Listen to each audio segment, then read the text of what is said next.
Dobro večer. Pretežno sunčano, vrlo toplo, ponegdje i vruće bilo je danas u Hrvatskoj. Oblaka na nebu ipak je bilo, ali uglavnom onih visokih koprenastih koji se ne vide na ovoj satelitskoj slici. I sutra će prevladavati sunčano, danju još malo toplije nego danas, pa će vrijeme ići na ruku svima koji planiraju aktivnosti na otvorenom. Ujutro ipak valja računati na mjestimičnu kratkotrajnu maglu, uglavnom po kotlinama gorskih krajeva i uz rijeke. Naši krajevi pod utjecajem su polja povišenog tlaka zraka. U višim slojevima atmosfere zadržava se topao i razmjerno suh zrak. U istočnim krajevima sutra vrijeme je slično današnjem, pretežno sunčano i danju vrlo toplo, ponegdje i vruće. Jutro i dalje razmjerno svježe uz mjestimičnu kratkotrajnu sumaglicu i maglu. U središnjoj Hrvatskoj također sunčano, povremeno uz malu i umjerenu naoblaku.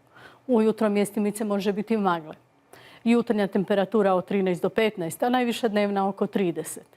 Najsvježije jutro i sutra će biti u gorskim krajevima, pri čemu temperatura u Lici ponegdje može biti i niža od 10 stupnjeva. Razmjerno svježe bit će i u unutrašnjosti Istre.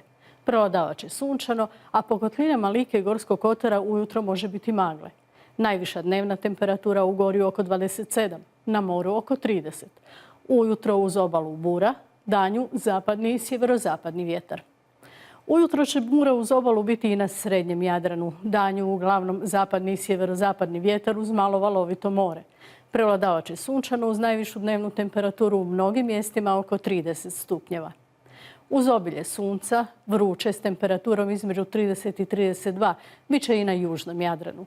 Ujutro će uz obalu puhati umjerena bura, danju zapadni i sjeverozapadni vjetar.